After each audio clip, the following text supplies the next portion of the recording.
terribly ready for what's about to happen.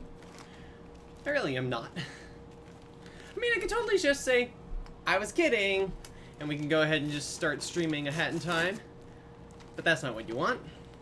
That's not what I want. Obviously, I put it upon myself to do this.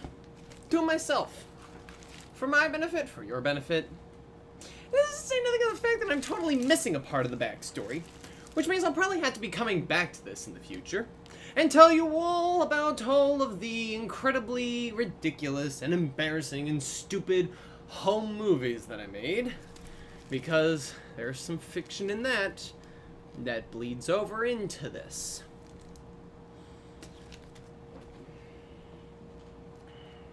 So strap in, everybody. Strap in, buckle up, as we dive into the past.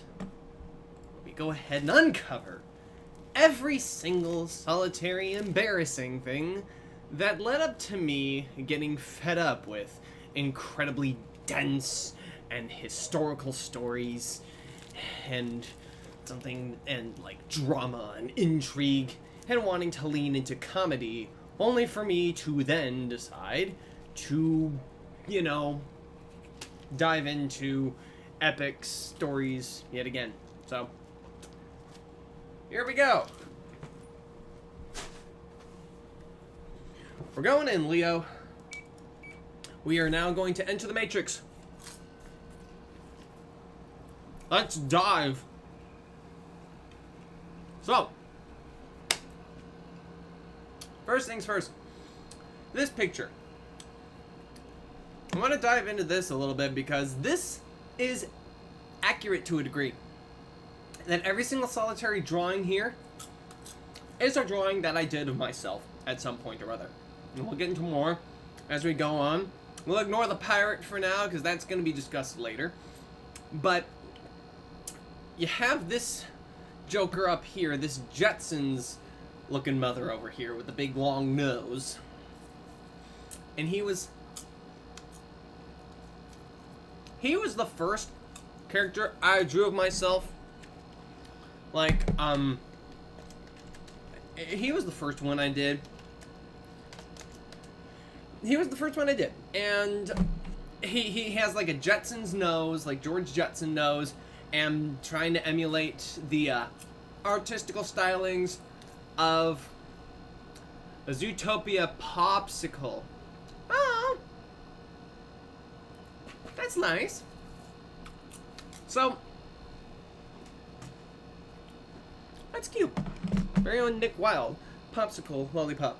That's nice. I like that. Anyway, so that Jetsons looking guy definitely emulates the style of George Jetson's nose and Word Girl. If anyone's never heard of Word Girl, it's a PBS show that, much like Martha Speaks, is intended to teach children about vocabulary. I guess, you guys can hear me, right? Okay, yeah, you can hear me. Okay. And so, that was my influence at the time there.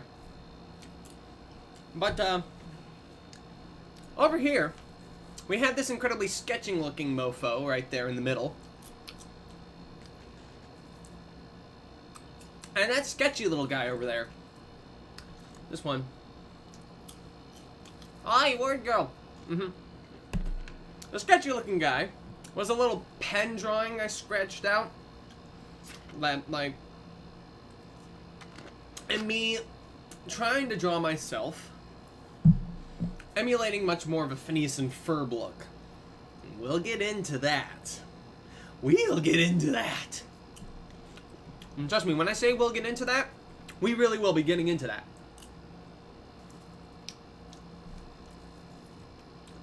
So the sketchy little guy, yeah, meant to emulate the style of Phineas and Ferb. You can see the number 3 in his ear, like a Phineas and Ferb style. Given a yakking at the guy above him, who's yelling at George Jetson, because he really was the genesis of how I would end up drawing myself. Which then you can see 3 of these guys who look particularly like myself to a degree, except for the fact that they have pointy Danny Phantom hair. You have the guy who's yelling at George Jetson, and then the guy who's staring up at him, the guy with the mustache, and then you have the pirate. So, the pirate. And that guy, and the pirate. So. And of course, I'll probably finish this art because it's meant to like have dialogue between these guys, and then I'll post it on Twitter. But for now, this is what you got. No, I don't really have an Instagram that I use. Anyway, so let's dive in. Ladies, gentlemen, everyone in between, let us continue forward. And let's see why I am so thoroughly embarrassed. So the first thing we're going to talk about, has anyone here heard of the Seer? Now, this is diving into some deep lore, deep internet stuff. Like, you have to be following specific people and be into a specific thing to even know what I'm talking about. The Seer is a fan fiction that was written by Ashley Simpson under the DeviantArt moniker Kickster Ash. And she wrote aged-up fanfiction of Phineas and Ferb, where they would be playing a video game. The story started, they were playing a video game where the Seer was, where the goal of the game was to get the Seer across the map of an dense fantasy world, and to get him across the map alive. And what ended up happening was that, based on the, like, infinite probability of multiple universes, that video game in and of itself actually is a perfect replica, a near perfect replica of an actual fantasy world that exists in another dimension. And knowing Phineas and Ferb, they've traveled through different dimensions. And what ends up happening is they all end up taking up roles of characters in that world. So Buford would be like have a warhammer. Isabella was an archer. Baljeet, I think Baljeet was a mage, but that was more the Seer's thing, which Phineas was the Seer, and Ferb was his knight. So the Seer, pretty fun story. You could try to find it again, but it's one of those things that's deeply hidden in the internet. Like you'd have to look for a pirated version of it, because the original story has since like been removed from its original platform, which I remember reading it on DeviantArt, so I think it was on DeviantArt was its original platform. So anyway, where's my licorice? So anyway, guess the hair color is dye my hair. I don't know, and I won't guess, because I get the feeling you'll tell me anyway. Actually, no, hang on. I'll make one guess. You've dyed your hair purple. Random guess. Anyway, so the story, the Seer, the fanfic, the story, the aged-up fanfiction, and Phineas and Ferb traveling into a fantasy world a la Narnia or Lord of the Rings, except it was like also like real time. It was kind of real time, so like in the real world, the same amount of time had a passage. So everybody was like, oh no, like where the hell are our kids? Kind of thing, you know? And they went missing for months on end. So yeah, that's the Seer. And that along with a bunch of other stories written by Kickster Ash, again, aged up stories, was the genesis of what I would eventually attempt to do. Oh, jeez. Oops. Okay, here we go. Redhead. Oh, nice. Like Merida.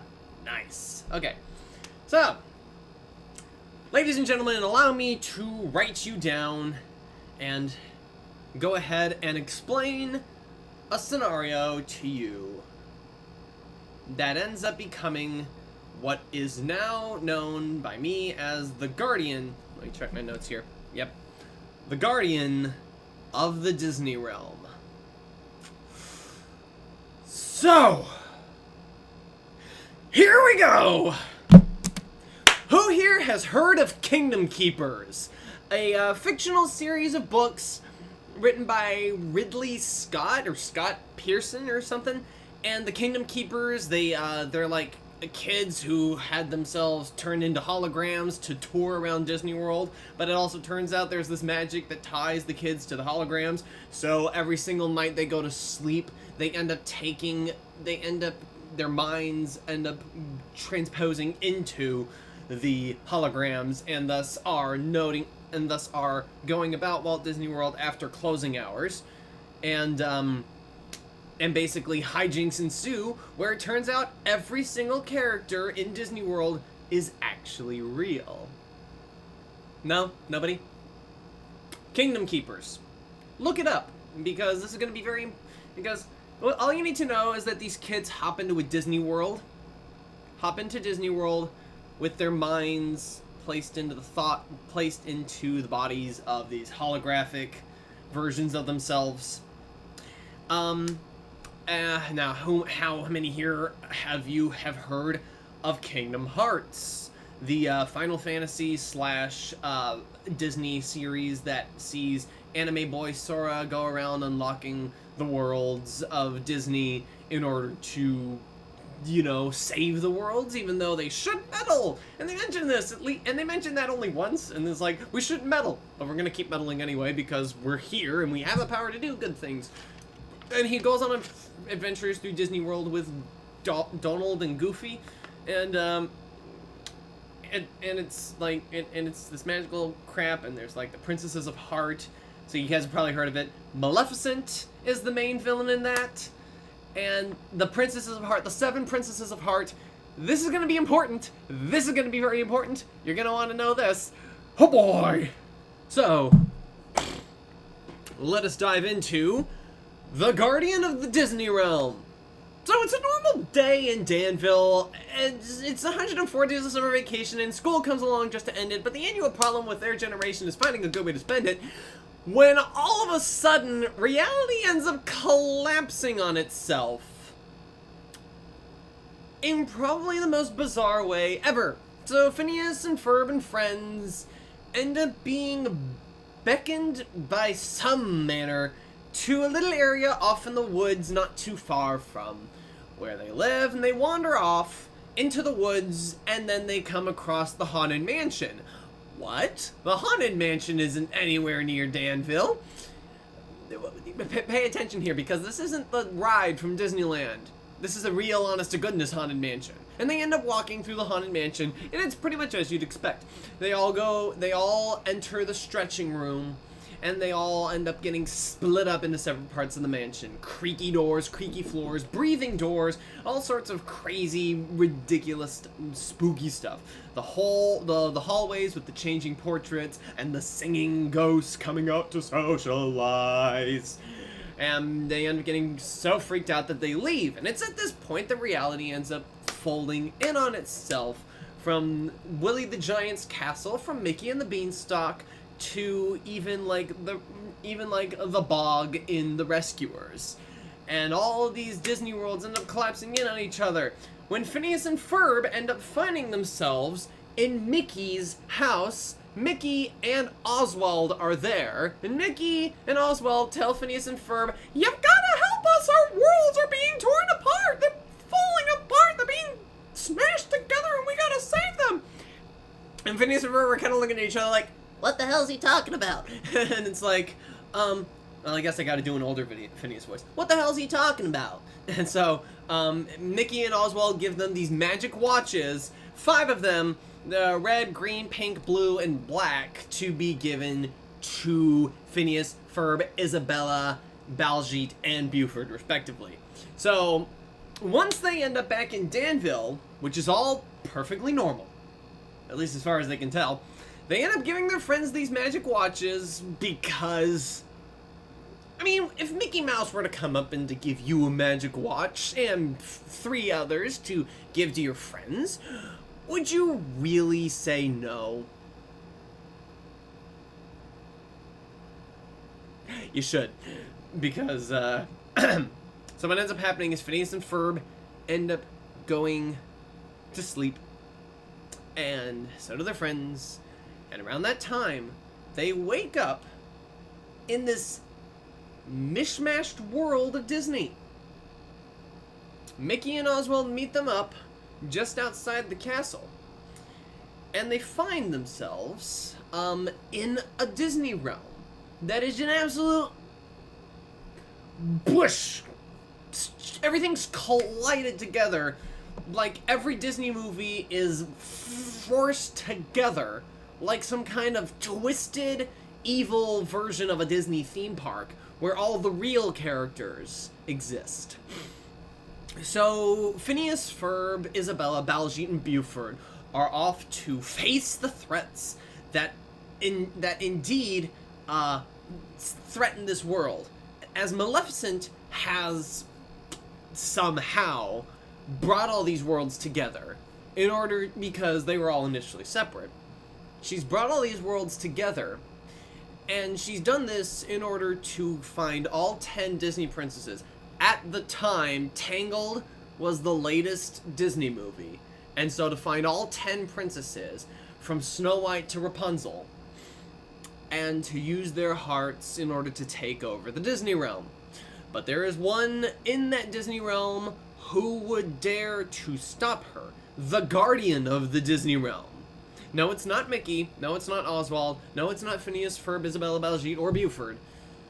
But it is probably the ugliest self-insert that you ever did hear.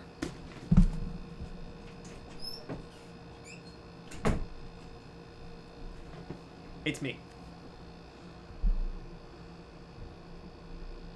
Hi. I'm the guardian of the Disney realm.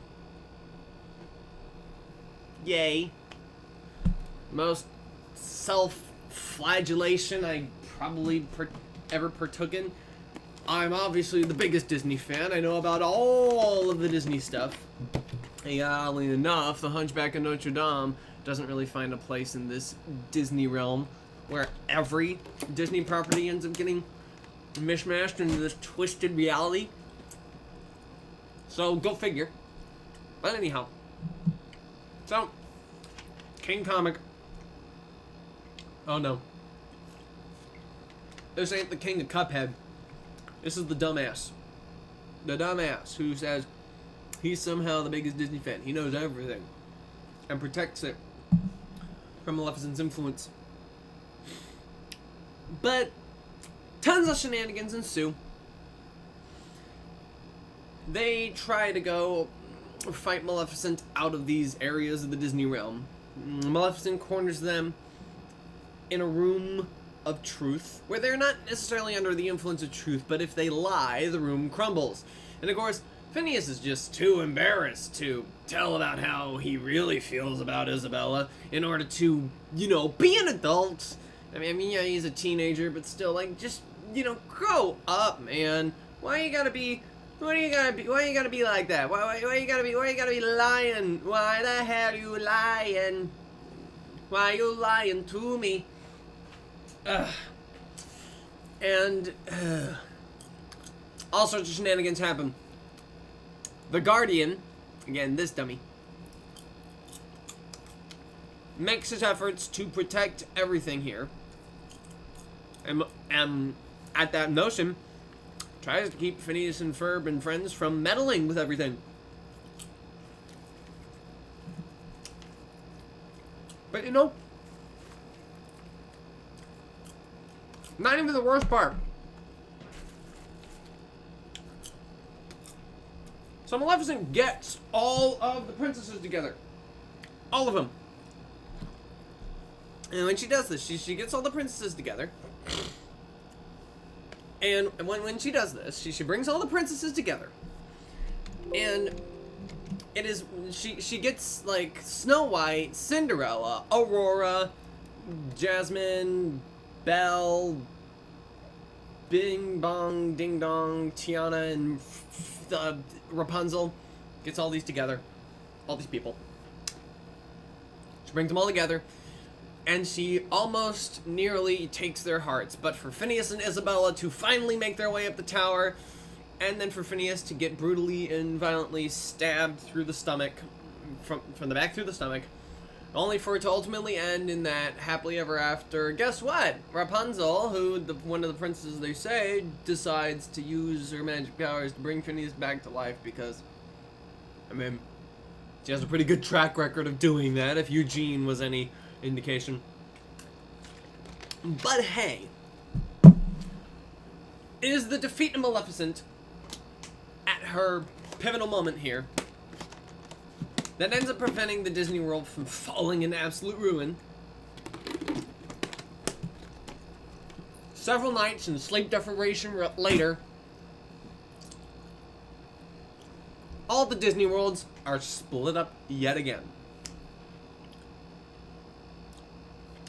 Everything's been saved. All the Disney Worlds are pulled apart. Everything goes back to normal. Phineas and Ferb get to go back to their life. And they get to go back to school because, you know, summer's over now. And they never had to see that ding-dang Disney realm ever again. Until some kind of sequel that I would eventually potentially put together, which would ultimately lead to, you know, that whole a debacle where, like, Oswald ends up becoming, like, hungry for power or something like that. And, like he ends up trying to take over the Disney realm because he's still salty about Epic Mickey or something. So they had to save the Disney realm again. So it's like, uh-oh, man, we already got done with all this shite. We gotta do it all over again? Oh, come on, Mickey, you little bitch. Come on. Like, so yeah, they would have had to gone to do it all again, only with a twist. It's like, as tends to be with sequels that, like, don't necessarily know what they do with themselves if they ever got a sequel, but instead just go with the ideas like, you know, new adventures, new stuff to go on, you know, all that jazz and matazz, it's all redonkulosity and such. But, you know, it just, that's how it be sometimes, you know. And even before writing the story that would be the guardian of the Disney realm in this very fancy kind of nonsense, I would end up getting my head so far at my own ass to sequelize and next generation everything before I even wrote the thing that would become the thing. And like, I just realized, need this over here. Anyway, before I even made the thing that would become the thing, I would next generize all that stuff and like get forward to the, like, oh, let's see what Phineas and Ferb are doing in college. Let's see what they do with other magical misadventures that have nothing to do with the Disney realm, and just have the Disney realm wrap up after 2 horribly world-ending incidents. And like, let's go ahead and see what happens when Phineas finally gets over himself and realizes, I love you, Isabella, I love you, and they're turning Splash Mountain into the Princess and the Frog. I heard that. I can't wait to see what they do. Anyway, now, let's see. But yeah, no, like, that's the kind of stuff I'm talking about. The reason why I would eventually get to Farness and Friends is because I got so far up my own ass about making up sequels to stories I have not even written yet. And I still have that problem, but at least I have the foresight to focus on only one story now. And not so thoroughly go up my own ass about trying to write a million different things at once. Sort of. We'll get to that. But to move forward, in one potential sequel for this Guardian of the Disney Realm nonsense that would, you know, be the wing-ding-ling bing-bing-bing, we would have, oh, shoot, there we go again. I would have the ridiculosity of, this. wherein, yes, this Guardian of the Disney Realm character existed in the real world. He was not exclusive to the Disney Realm. And he would eventually visit his old friends from that one wacky time. He almost, stopped them from saving the worlds from being destroyed because he was such a fanatic that he ended up being probably a worse villain than Maleficent to a certain degree, I realized. I mean, I knew that, like, even when I was writing the story, that he was going to be kind of antagonistic. There was already a confessed feelings. That did not happen at the time. Phineas and Ferb was, like years until then. This would have been around, like I said, this would be around when Tangled came out, so this would have been, like, 2011 when I was coming up with all this horse hockey. So anyway. So yeah, and it ends up...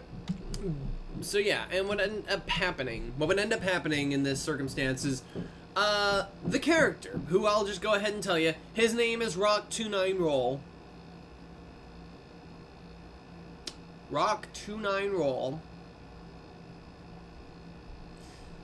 I'll give you a moment to let that sink in.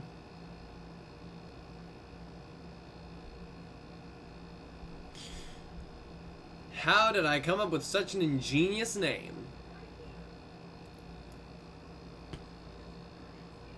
I feel like a dum-dum sometimes when I say this stuff out loud. But anyway. Thing is, Rock would visit the Danville area and, visit his old friends who he almost killed. Because, hey, they're actually friends and he's not a totally antagonistic jerk, which he was. He was a very antagonistic jerk. He would always be like the butting in is like, why don't you just tell her how you feel? And you're like, shut up, man. And I was like, oh, no, seriously, come on. Why did you just tell her? Shut up. It's like... I am so smart. I am so smart. S-M-R-T. I mean S-M-A-R-T. I'm not very smart. I'm a dum-dum. Rock29Roll was a dum-dum. Ergo, I was a dum-dum. But here's the kicker. Over here, we have an image of Doofenshmirtz questioning this circumstance here. And this is because, so I would end up staying with Doofenshmirtz in town. Like, Rock would stay with Doofenshmirtz and stay at his pad. And why would he stay with Doofenshmirtz instead of getting a hotel? Well, they wouldn't let me bring my dragon into the hotel. And you got this giant, balcony here. And he's like, wait, you can't bring a dragon in here. It's like, can't I? Well, you own the building, right? Well, okay, I guess maybe we could let this slide just once, but don't get any funny ideas. So yeah. Oh, don't be so hard on yourself. After all, I was a dum-dum. Remember, this is Comic Auzi's embarrassment, how far I've come, and remember this. You'll always get better. Don't call yourself out unless you're willing to admit that right now, you are the best you can be. You are the best you can be. At this time, I was also the best I could be. But here's the funny thing. Doofenshmirtz with the dragon in his penthouse pad. Ridiculous as that may be. Thank you. I think I do pretty good with the Doofenshmirtz voice. Anyway.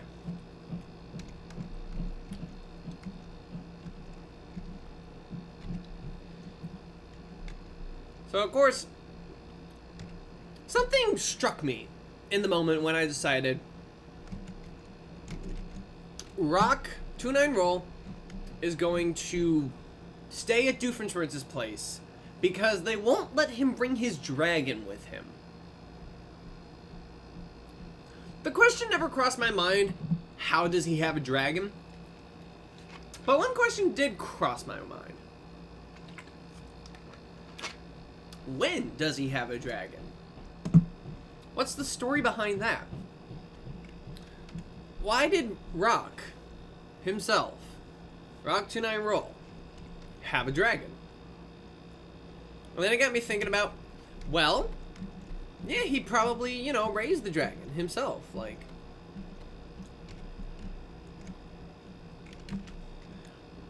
like from a young age, he probably hatched the dragon himself, and he probably like raised him, took care of him, no doubt.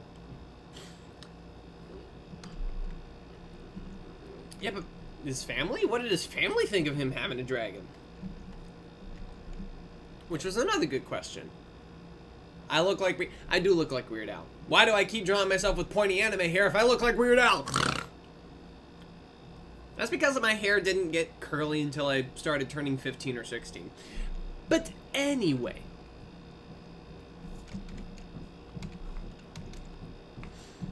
So, I started going on this train of thought and thinking, like, what would the circumstance of this be? Like, not how does he have a dragon, but why does he have a dragon? And when did he get a dragon? And what is the backstory behind this? And I suddenly then realized at this moment, in the midst of all this Phineas and Ferb stuff, the Guardian of the Disney Realm, the Guardians of the Disney Realm 2, Golden Receiver, and of course the not so Guardian of the Disney Realm, Phineas finally admits his crush to Isabella before going off to college, which, wow, I predicted the future. Yeah. Anyway. And really asking myself the question, what about Rock? Why is he such a dick to Phineas? In fact, why does this have to do anything with Phineas or Ferb? In fact, why couldn't I just find the story hidden in here? Why couldn't I tell the story of Rock-to-9-Roll and his dragon? Why couldn't I simply tell that story? It's probably a far better story. It's a more original story. Tell the story of Rock-to-9-Roll and his pet dragon. The story behind this guy. The story behind all of it. So, I got to thinking about it. I got to, like I said, a lot of this stuff probably didn't get written down.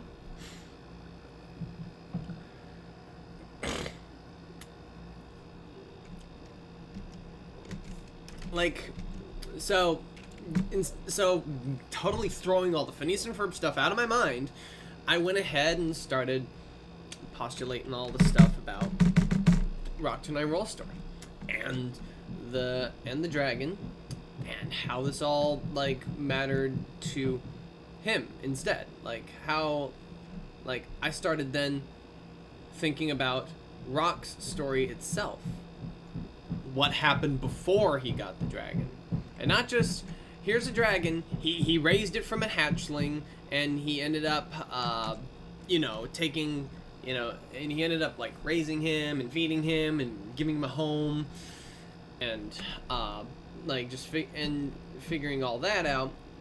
But I also started thinking about, well, what happened before that? In fact, one little detail I failed to mention is that Rock-to-9-Roll actually has a prosthetic arm. A completely roboticized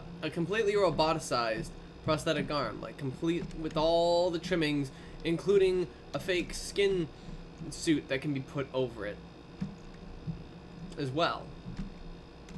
So I raised the question, now how did that happen?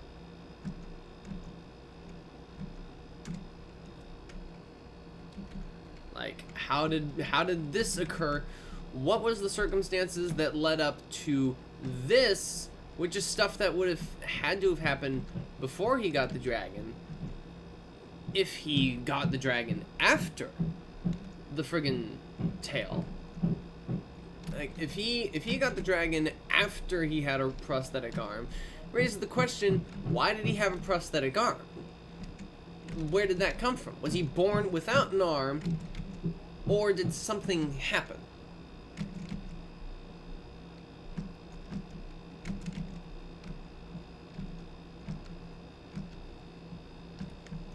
One then raises the question, where does Rock keep getting all of this stuff? Where is Rock getting this robot arm? Where is he getting this dragon? And also, maybe even to a certain extent, where does he get off making himself out to be literally better than everyone else?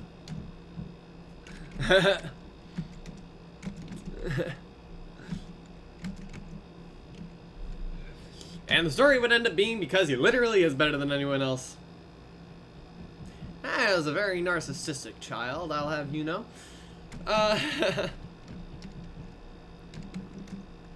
Maybe to my own detriment. But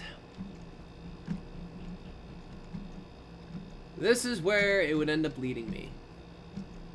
To attempting to tell the more original story that I had come up with. And detailing what would be known to me for now and forever as the misadventures of Rock 29 Roll. So even before he gets his dragon friend, even before he meets Phineas and Ferb and becomes the guardian of the Disney realm, and completely removing the guardian of the Disney realm, completely removing that aspect from literally everything, completely ignoring all that, and going with something entirely new.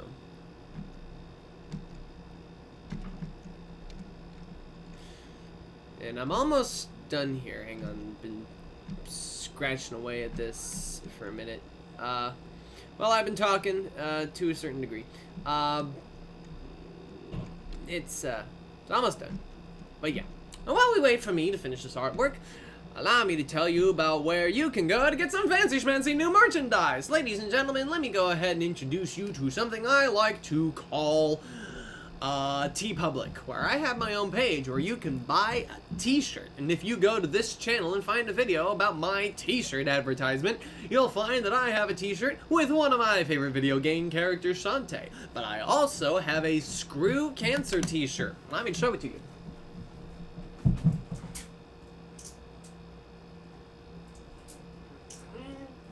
Where is... here it is. Look at this stylish little number, a Screw Cancer t-shirt, and all the proceeds go to my mother and her friends, stuff that they do to, like, help support this research to help us find a cure to cancer. You can go find this stuff on my TeePublic page, which I'll go ahead and put a link to in the description after this video is, after the stream is over and after the video is uploaded. And you can also support many other artists on TeePublic who make their own independent artwork to be put on t-shirts, mugs, and the works, even phone cases. You can buy stickers, you can buy tote bags, and all for pretty reasonable prices. And they'll be shipped directly to you, so you don't need... So, there's also that. Alright, well, let's finish this hair here. Okay, gotta...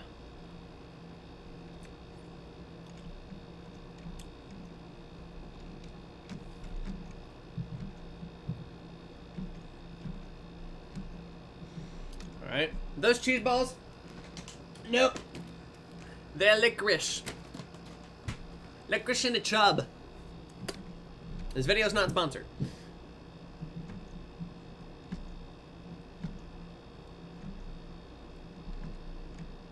Okay, there we go. That's a nice line. Okay.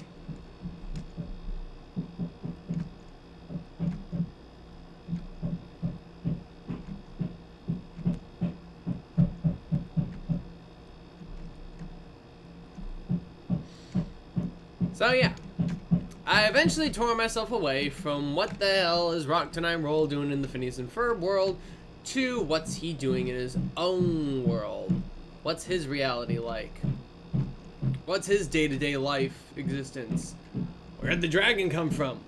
Where did the friggin' whatchamahoosit come from? That is to say, where did the robot arm come from? Where did all this incredibly ridiculous stuff come from? How's this guy's life any more ridiculous than anyone else's? And I'll be perfectly honest, this only works to a certain degree. I think Link Horror Atop the Fourth Wall is a pretty good example of how to really lean in on that. I mean, he's a comic book reviewer, but he also has a spaceship and stuff like that. And I think he does that really well. But he's also kind of like, you know, he started out reviewing comic books and then eventually put some semblance of story into some of the videos. Whereas me, well, I wasn't nearly in such a favorable position as to be doing that sort of thing. That is to say, any semblance of a story to be found in my ridiculosity and the inner machinations of my brain pool weren't really necessarily the works of Shakespeare. You know, it's like I was just a dumb kid trying to write fiction and thinking this would be really good. Maybe make an interesting young adult novel. Who knows? But yeah. But now we come to the Misadventures of Rock Tonight Roll, and as soon as I'm done with this art, I'm so putting it up. Not active in the chat, mostly listening. Oh, no, that's fine. Feel free to listen, because that's the entire point here. Only almost done. Come on.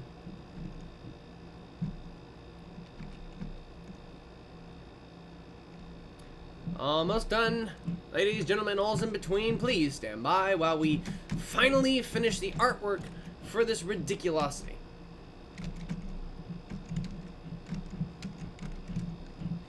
Oi fidoy.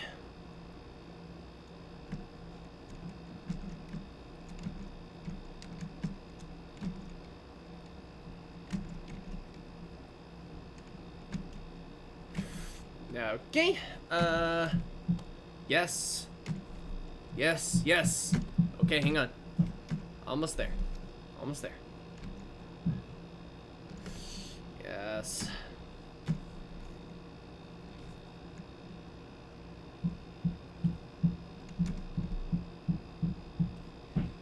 Let's see. That, maybe? Ah, yes, okay, there we go. So, let us entertain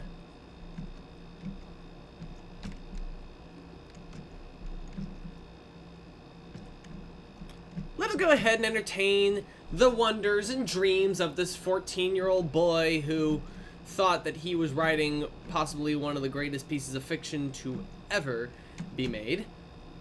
What fool he was.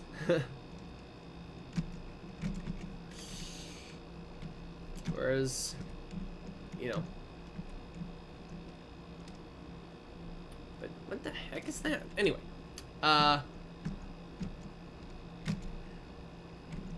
Right, let's do that, and this right there. This is a ridiculosity that I put myself through in order to trying to finish art at the last minute, and then like I didn't actually get to finish this one, so it's like here I am in the chaos of it all, trying to keep you all from seeing my embarrassing old art and drawing some embarrassing new art. So here we go. Come on. There, go away, and okay. Make sure, does that flip well? And close enough.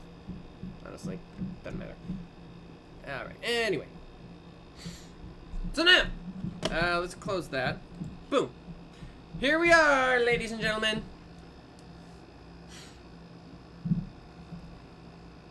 So, let's go ahead and discuss this, the Misadventures of Rock Tonight Roll, as soon as I grab myself a new drink. Here I am making you wait even longer. Aren't I wonderful? Alright. Let's do this Shasta. So, here is our first point of interest. First point of interest. We got a robotic arm. What is the story behind all of this? This robotic arm. How could it possibly be It seems illogical, right? Well, let's say that it is this man thing who is responsible, and in part this young man as well.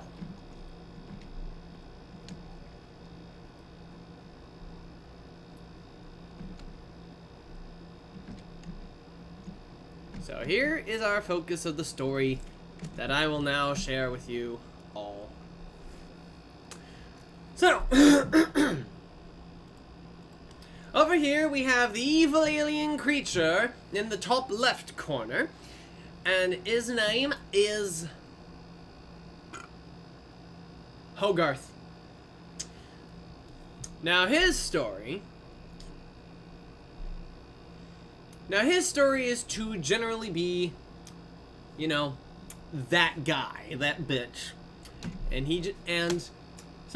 what he attempts to do is to find this one very special human being who will give him the power that he needs. Of course, he still has to be fairly young, right? So, he has to be at a certain age in order for his plan to work.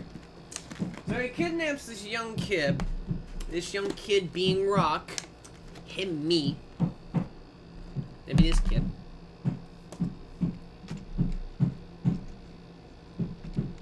This dingus.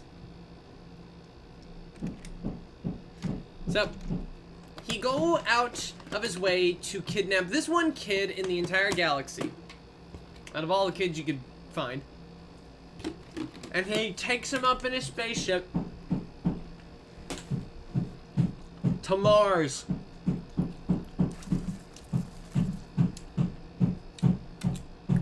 So this big bad evil Martian dude kidnaps this kid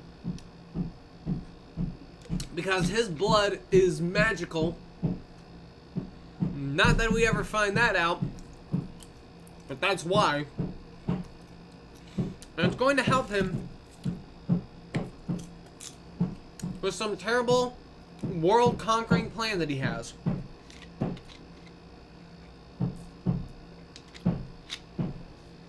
But then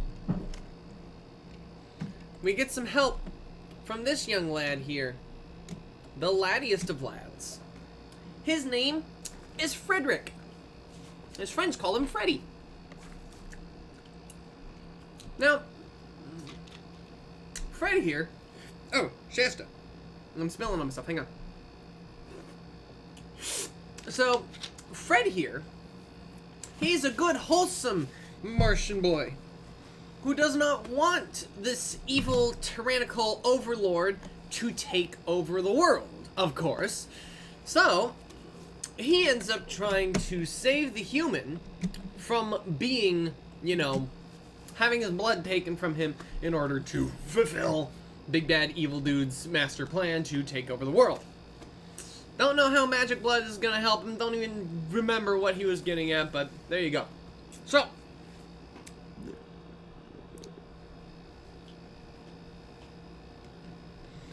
Fred enlists the help of his friend Michael, not pictured, in order to fly him back to Earth and bring this boy back home outside of the time window that the evil overlord needs in order to take the blood, because it needs to be at just the right time, otherwise this plan will not work, it'll utterly fail. Because I guess that's how magic works. Magic is totally just weird like that. So anyway, he takes the guy. So anyway, Frederick and Michael end up taking Rock on an adventure to try to get back home. But of course, evil overlord ain't gonna let him get away that easy. And the time window is not quite closed. It's actually it's a pretty wide time window. So he ends up going out and attacking the ship to cripple the ship in order to, you know, take the kid, in order to make sure that he doesn't, you know, hurt the human. He needs him alive for his plan. So, what ends up happening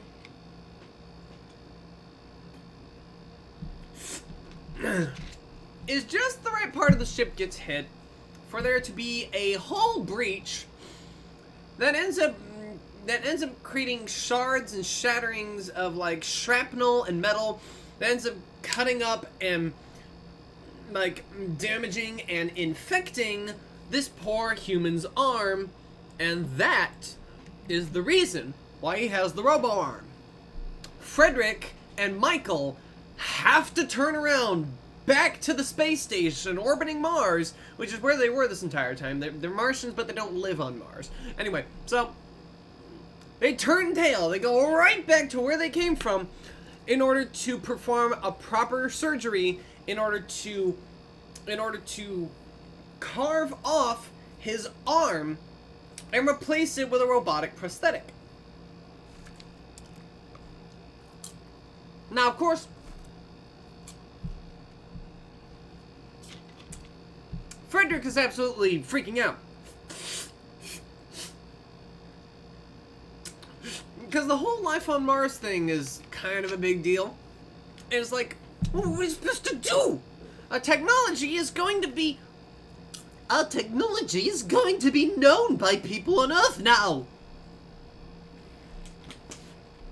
And Mike's like, yo, that's not gonna be right. It's not gonna be a big deal. If he dies, we're even worse off. So,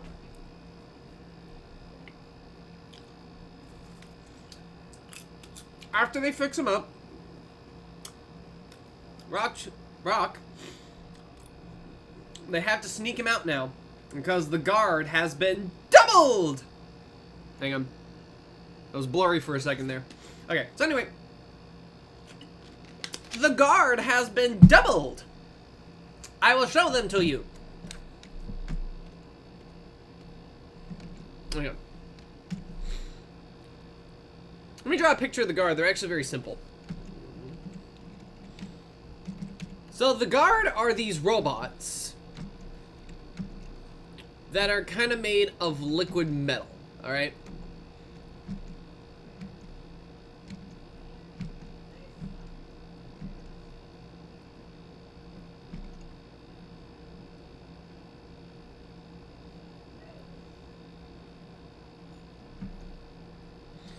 All right? Actually, yeah. So the guards are these robots here, these androids that are made of kind of a liquid metal material. And they kind of look like and they kind of look like this, right?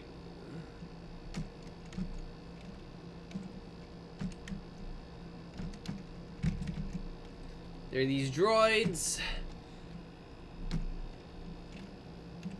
They have hovering technology that allows their heads to be detached and floating above their bodies,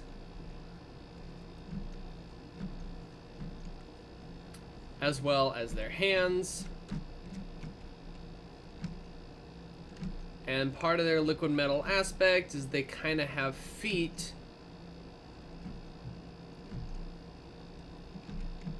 that kind of slither around a bit, kind of like they kind of like slide across the floor with their liquid metal bottom half, which kind of makes them look like goop.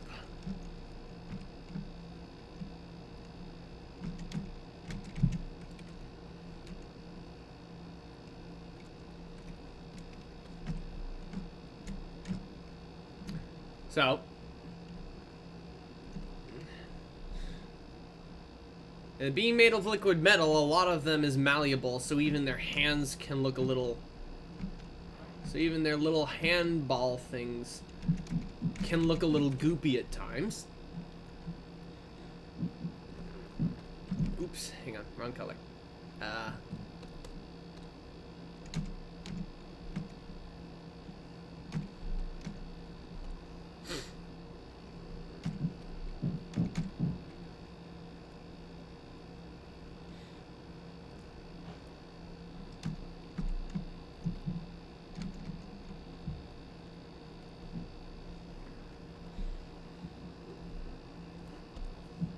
And so, little Rock 29 Roll, ends up referring to these little things as goop monsters. Because they kind of look like the goop. And let's go ahead and convey that robotic-ness about them.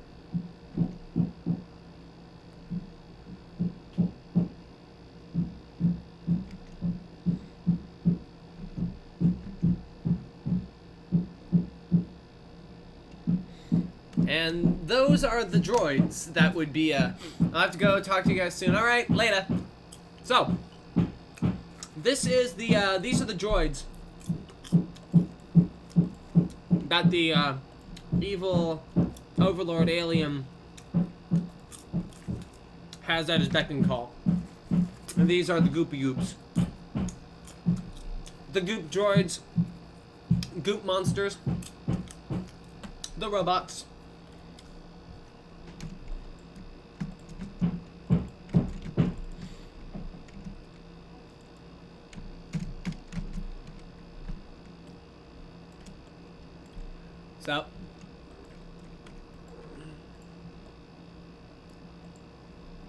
So anyway, so it is now up to Frederick and Mike to basically do escape attempt number 2 and get away from the space station. One moment.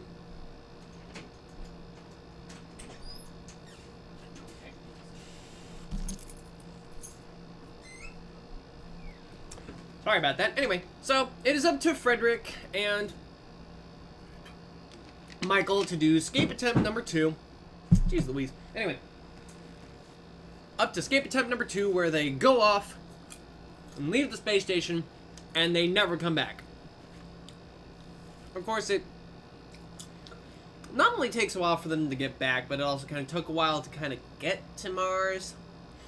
A couple of days, which, you know, pretty short amount of time. They must be traveling really damn fast. But still a long enough time to file a missing persons report.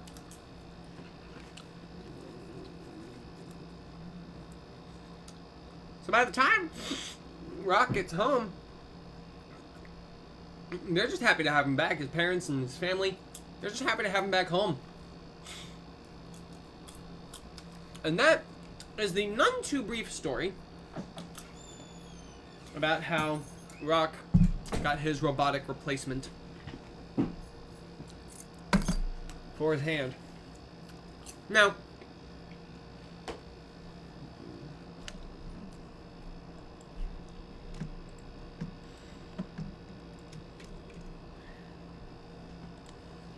if Riley from Inside Out, the little 12-year-old, was she like 11 or 10? If she's allowed to have an imaginary boyfriend machine, well, is it really horribly out of question for a young me to have a fake girlfriend machine? Allow me to present to you Amanda. She'd prevail through nearly a lot of fiction, actually. You'll find that I'll be detailing a lot about this character in the future, actually. But this Amanda character was someone that I made up because, like, I had enough of an understanding of what a girlfriend was, but maybe just not necessarily a full understanding of, you know, what a good relationship would look like. But there you go. There's Amanda. A big deal with this this gal over here is that she would be one to have had, you know, there was one thing that was actually really interesting about her character, and this is, I want to take a break and actually talk about her as a character. So, as an imaginary girlfriend, whatever. As a character, though, my word, I'm actually far more interested in her as a character because there is something, like, this one wish that she has, and she wished she would have had, like, okay, that is not the right color at all, but, like, let me try that again. That's better. So, she would wish, like wish beyond wish, that she could have grown up having had blue eyes. Sapphire blue eyes. And this is kind of a wish she had for herself. But she would not have grown up with blue eyes. As a matter of fact, she instead grew up as a brunette with brown eyes. And so that was one thing that was interesting about her, and probably the most interesting thing about her, actually, if I really think about it. Because, like, aside from that, she's got nothing else. I mean, aside from being an imaginary girlfriend in real life and a real girlfriend in the fictional story. But what are you gonna do then? At that point, you just... I mean... At that point, it's just, you know... What gives? Her influence on the story would end up actually being something that reaches far back to the Guardian of the Disney Realm, where Rock 29 Roll, even in the role of the Guardian of the Disney Realm, would have the girlfriend, and her name was Amanda. So, there's that. But, you know, that's just the kind of thing that ends up happening by proxy of, like, relating a character, reusing a character from an existing thing and then transposing them into a new thing, is that you kind of get the fact they're from the old thing that kind of bleeds into the new thing a little bit, you know? So anyway, the next part of the story that gets to actually being more interesting is the story behind Rock and Tailbite. Now, who is Tailbite? That is Tailbite, the little dragon pal. His name is Tailbite, mostly because of a How to Train Your Dragon ripoff and trying to come up with another T name, but also because he would be teething on his tail when he was younger. Hence the name Tailbite. Anyway, so yeah. Rock goes out into the woods and finds this giant rock, like the woods near his home, and he ends up finding this giant rock, and he's like, "Hey Mom, can I keep this giant rock?" And she's like, "No, you can't." And he keeps it anyway, and then it turns out it's not really a rock, it's a dragon egg, and then he's like, "Oh crap, Mom's definitely not gonna let me keep you now." So the scenario ends up becoming that Rock has to sneak his little friend around as a baby dragon, but he grows up very quickly, kind of like a 7 to 1 year ratio that dogs have. He ends up aging very quickly and growing up very quickly, and so it ends up becoming a thing that he finally can't keep it a secret anymore, and Mom is eventually like, I mean, has he caused problems before anyway? So, there you go. There's that. So, that was that for that much. But of course, as he grew older, Rock decided, wouldn't it be a neat idea if we could fly? I mean, you got wings, and I mean, it'd be great if we could just fly around. And so, Rock, in as best as he can, because, well, he doesn't have wings, he attempts to teach Tailbite about aerodynamics and getting him to figure out how to fly. And as Doofenshmirtz mentioned previously, these wings are impossible! I eventually did draw him with correct wing anatomy, but, you know, I just thought this was really funny. Because it's like, how do you fly with that? How do you fly with that? So anyhowser, so he does eventually teach him how to fly, and then we get kind of a How to Train Your Dragon / Aladdin moment where we get a whole new world where Rock takes his Goyle friend out and to fly around the place, and they fly way up high, and they fly to the end of the sky. So I'll be the one that doesn't have to say goodbye. Anyway, so yeah, they fly around, and it becomes a fun little neat thing because they got to fly around. Yay, we're flying, and it's fun and whimsical. And that is the How to Train Your Dragon ripoff that is known as the story of Rock, 2-9 Roll, and Tailbite. Interestingly enough, you guys remember Edworth? Edworth, you might know him as Etty, but he's a character from Farnes and Friends. But he did not get his start in Farnes and Friends. Oh, no, sir.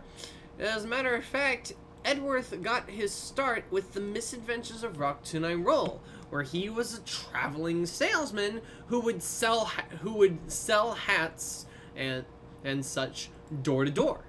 He would be a door to door, ding dong, I want to sell you shit kind of guy, and he would go ahead and like go to a door and it's like, what can I interest you in? And like goes ahead and makes exactly what they want. And, like, they ask for a hat, he'll give them a hat. You ask for a shirt, and he'll make you a shirt. You ask for a little plush doll, he'll actually make that for you. And he became kind of like a very what's the word? Eclectic door-to-door salesman, but he'd make all the stuff himself. It was all handmade stuff. And one of these actually relates to a story that involves Amanda directly, where there was a doll, where there was this Alice in Wonderland style dream she had, where Edworth, I'm just gonna call him Edworth for simplicity's sake, where Edworth would appear in her dream, and then she would meet him bump into him in real life, and eventually would have made a little doll of a cat with blue and green, that was blue with green stripes. Now I don't know what you guys know about a cat with blue and green stripes, but that is a story for another time. We'll get to that in a moment. Trust me, we will. So anyway, so yeah, Edworth was now here's another idea that I had with Tailbite as being a dragon, and like dragons, like where are dragons? He just randomly found a dragon egg. Well, dragons are almost near but extinct. In one version of a story that eventually got cut entirely, was where Rock would meet someone else who had his own dragon in a similar scenario to him, found a dragon egg unwittingly, and ended up bringing him up and raising him. Of course, this would turn out that they would discover, if we have dragons ourselves, there are probably other dragons across the world. We should go around the world and we should try finding all the dragons and like make sure that they all get to that they all don't go extinct. And that's the thing that ends up happening, nearly to their detriment, because dragons are big, fire-breathing, flying fire-breathing monstrosities that are very dangerous creatures. But they end up doing it anyway. Which I find is really weird. You go out of your way to risk your life to... You go out of your way, risking life and limb to try to save a species of creature that is incredibly dangerous. Okay. Like, that doesn't seem very, what's the word? Smart? Like, ultimately, it's like, that seems ill-advised, so why are you doing it anyway? But they do it, and that was a concept for a story. It's like, every single, well, book would have been them visiting a different part of the world and finding a dragon. Or maybe it was like every individual chapter would be them visiting a new part of the world and then discovering the hidden underbelly world of dragons and then finding them and making sure that they find mates. Like, because it's not enough to find a dragon, you have to find two. At any given location that you go to, you've got to find them. And you got to find more than one. So, but even under that idiocy, it's like, you know, whatever. I mean, you know, that's how you do.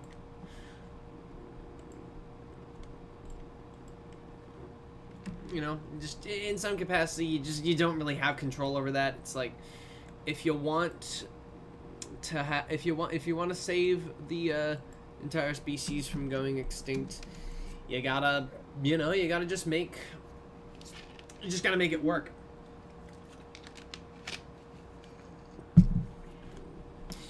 You just gotta save the world of dragons, essentially. Now, there is another terrible, not good plot from the evil alien in the upper left corner. This terrible, evil plot was a surefire success at guaranteeing world dominance, because one of those things that ends up being ignored in terms of taking over the world is that you kind of need to establish your own government and economy, and like, that's gonna take forever and be an absolute mess and a half, to say the least of it. And so ultimately what he ends up doing is he builds a miniature version of the planet Earth, kind of a globe, and it's all technological and electronic and kind of looks like the real world, except it's Tron. Like, imagine the real world, then imagine everything is either black or very, very, very dark gray, and has like blue glowing lines everywhere. The world if it was Tron. So, imagining that, and then he built this world. He teleports his greatest enemy against him. Like, this is not the first plan he's done and has gone up against Rock 29 Roll himself in order to see that this plan succeeds. No, no, no, no! This idiot has faced Rock before. Multiple times, in fact. It is like, every single time has failed. To this one human with a robo-arm, who may or may not have magic blood that you wanted to use, and you thought this was a good idea. You thought this was a good idea to bring him directly to your evil magic globe thing that you would eventually, the plan was that it has an established economy and a world economy and government that could be governed from a base at the top of the world, the North Pole. And you thought it would be a good idea to bring your greatest enemy against you there, when your plan is to use this fake world and fuse it with the existing planet Earth. And actually, I think part of the plan does make sense, because I don't think it's just Rock 29 Roll and his friends that are there. I think what his plan was is he teleports every living thing from the planet Earth to this Tron tech world. Probably to prevent them all from dying in the process of merging this fake Earth with the real Earth. I mean, that's just a theory, though. And again, a theory based on someone who made these stories up himself, but, you know, like I actually know what the hell was going on inside my head. Come on. I don't know that. I don't know what was going on inside my brain hole. That's just silly. Anyway. So, anyhowser. So yeah, the plan fails, unsurprisingly. Like, would it even be a shock to you if the plan failed? He's an evil villain, and like, yeah, that just always happens, like, and he knows he's an evil villain, and yet he hasn't become genre savvy enough to not bring, like, the absolute, like, if any other plan of yours were to involve killing the guy who almost always defeats you, then why not leave him on planet Earth with everything, like, empty and everybody's gone? And when you merge the worlds together, it ends up becoming this thing where it turns out, yes, he's replaced the real world with a fake world, and he's going to merge them together, and if any living thing is left on the planet, it would end up, those things would all die. So there's that. Whee! Magical adventures for everyone! Yeah, here we go. So, yeah, so of course it fails. These magical, technological, sci-fi plans were absolutely ridiculous then, and they're ridiculous now. Some make more sense than others, to a certain degree. And those ideas will be used in fiction that I write. Guaranteed. But here's the kick in the shins. So, I kind of skipped something. Kick in the shins is there would be next gen stuff where Rock and Amanda would, well, have kids. But let's not dive into that embarrassing past thing. Me, you, idiot, shut up. Why don't we go ahead and dive into this guy right down here? Everybody's interested in the pirate. Yar! So, let's talk about the pirate. So this pirate fella here, so his story is that Rock, you know, this big guy in the middle who's been pretty much the focus of everything I've been saying right now, this guy right here, this idiot, he would end up reading a history book, like for school, and wouldn't you know it, he finds something that doesn't look quite right. He finds that there is someone who's he finds there's someone in the history book, a debonair sea captain, a pirate that shares his last name, and he's absolutely baffled by that. And he ends up doing some research on this chucklehead and finding out that the last known place of this guy was having shipwrecked off of the coast, actually nearby where he lives. So he and his girlfriend and another friend end up going down to the shoreline. And they end up and what do they end up finding somewhere along the shoreline? One day, they just happen to stumble across a book. Not just any book, though. This book just so happens to be a journal that belonged to this infamous pirate lad. I'll give you a moment to recover from the shock, but yes, indeed, Rock, 2-9 Roll, is the most important person in the world in these stories. Wow, what a shock! But yeah, so the story goes that they would just read the journal, and the journal would be full of the piratey escapades of this pirate who was the worst pirate to ever pirate a pirate. And him and Rock ultimately thinking, like, you know, that may have been someone who was a part of my existing family to a certain degree, but it doesn't necessarily define who I am. Someone else's past, even if they are part of your family tree, does not necessarily define who you are, especially when they're more of a great uncle than, you know, a great grandfather. But hey, what you gonna do, right?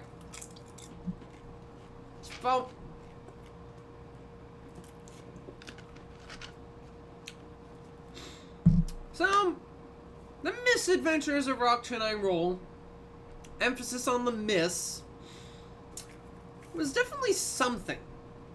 But it at least gave me a jumping off point, right?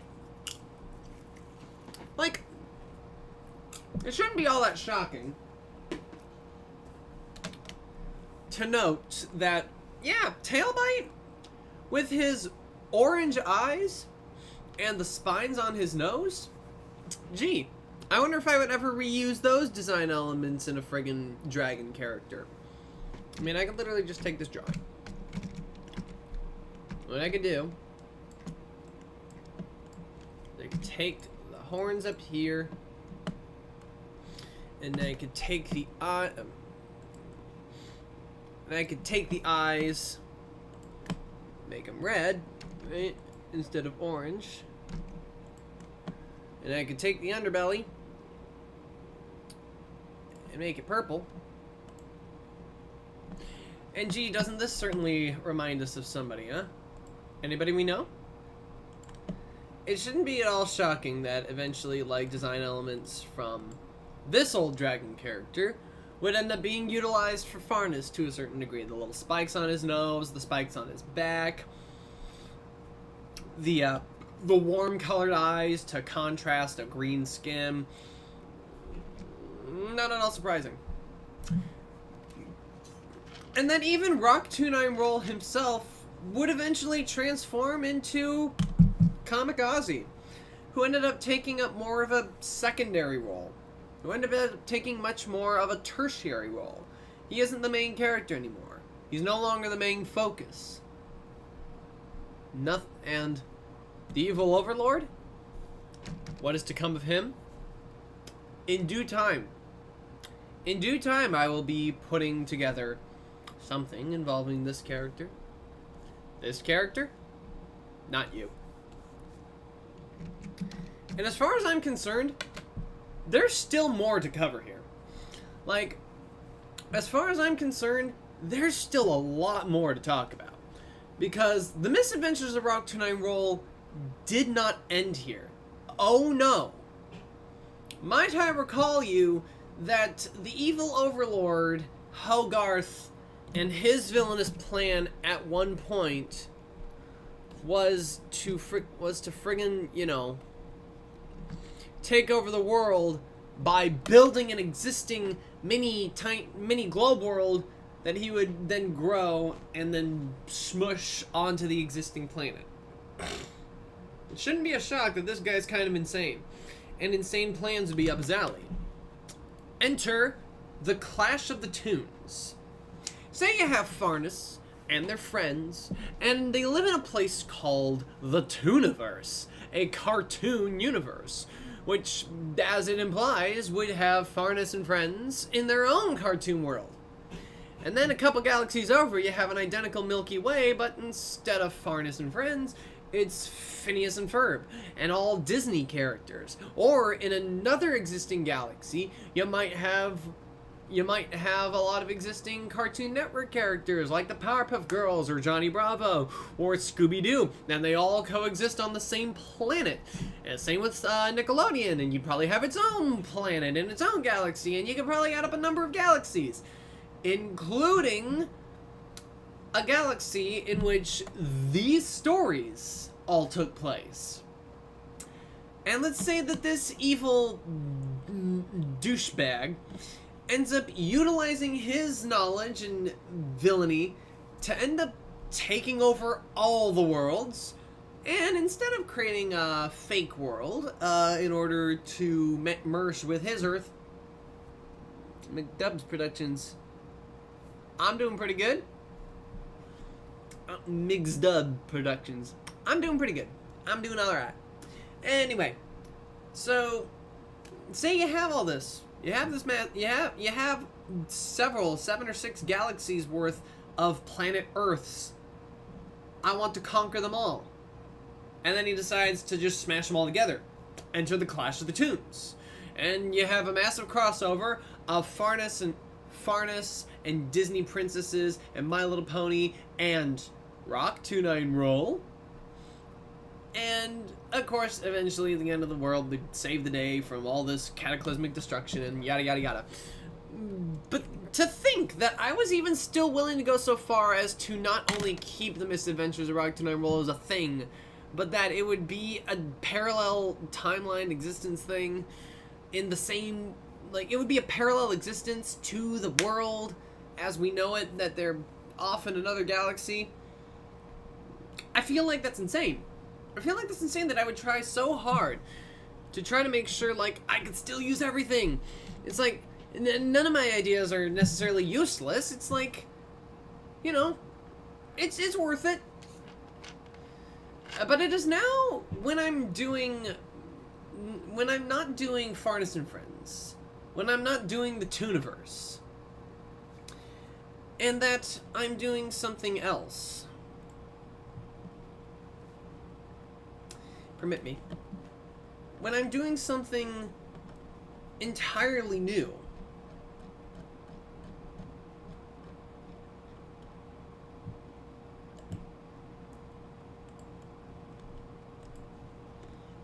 I want to show you guys something. This is something that I failed to. Ah, yes, I remember. Hi, Cora. Yes, I remember. You did change your name a little while ago. Yeah. This is something I had not shared yet. Let me just stop.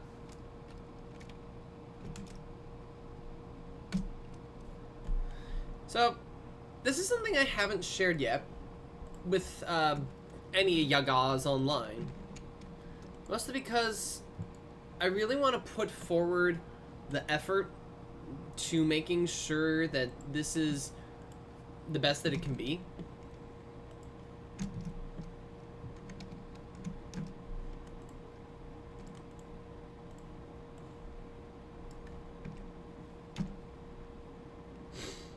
But I'm going to go ahead and share you now.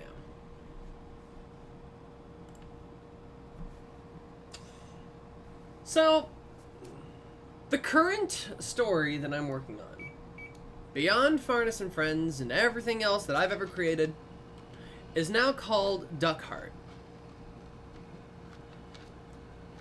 So, Duckheart is going to be the story of a young girl growing up in quite possibly the strangest world that you know, but it's a normal world to her, at least as far as she's known. Her father is a dragon, and his name is Farnus. Her mother was an elf, and she is sadly no longer with us. She's grown up in the sleepy little town of Artsville, in the 51st state of the United States, known as Wherever. Also, fun fact, the capital of the state of Wherever is someplace, and if, like, Florida is the Sunshine State, and New Jersey is the Garden State, Wherever is the state of mind. So, in the state of Wherever, in the sleepy town of Artsville, Josephine is a half-elf, half-dragon who ends up growing up, going to school with her best friends, a Pegasus named Frix and a fawn named Bonnie, and living with essentially living with a little brother, a robot, otherwise known as an automaton, named Dippy Doo. Her relations and friends and family extend to Gilliard the Goat, who owns the Golden Reel Theater, and of course her uncle, that other guy, who is the son of the mayor of Artsville. And to say nothing of her guardians and guides, not just her father Farnus, but an old friend of Farnus, Edgeworth, who owns a fashion empire, a British multi-billionaire, and of course the school, and of course she goes to a school called Peace Water High, and the headmaster helps her out a lot, and the headmaster is named Kamikaze. But of course, like I say, this whole story is about Josephine and her growing up in, well, quite an interesting situation. It's the only world she's ever known. A world that puts together, as far as we're concerned, magic and characters of people who may not even recognizably be people by our standards, but you have dragons and fauns and dwarves and fairies. And Pegasi? and mer-persons, it's all quite bizarre to us. But as far as she's concerned, it's pretty normal. The most abnormal thing for her is so many others telling her how abnormal she is. But with her friends by her side, and her family and surrogate family helping her pick up the pieces of what is all together, yeah, not your typical life, but it certainly is the one she's born in. And I certainly hope that with everything I do with this character and with this story of hers, that I actually gather some interest here. That isn't just like a perfect story. Like, I'm never going to be able to write a perfect story. But that at the very least, I'm excited to see this happen. And I feel like the way that I'm putting this together is something I'd want to see. A show that I'd want to watch. Characters I'd want to get invested in. And so, I feel as though this is quite possibly going to be the thing that actually gets my creative juices really concentrated in something new. And to think that I can trace all of this back to one story that started it all. 321 Penguins fanfiction! Oh yeah, didn't I forget to mention? Oh yeah, I forgot to mention. There is some older, more embarrassing stuff than any of this Phineas and Ferb crap. Oh yeah. Join me next time, where we will probably be doing something completely different. And yet at the same time, I will go ahead and show you, quite possibly, the worst possible thing I have ever made. Ladies, gentlemen, everyone in between, against my better judgment, we're going to watch my home movies. And then you'll really see why those little goopy goop monsters have floating limbs. So, if any of you were interested in this, even remotely, share it with your friends. And share it with your family. But most importantly, don't share it with Disney. They'll be very upset. Anyway, ladies, gentlemen, and all y'all in between, I'm Kamikaze, and I thoroughly regret everything that I just said about showing you my home movies, but I will follow up on it. I will see you all next week, same bat time, same bat crap crazy channel. My friends, we have only just begun the insanity. See you later, jokesters. Take care. Godspeed. Toodles.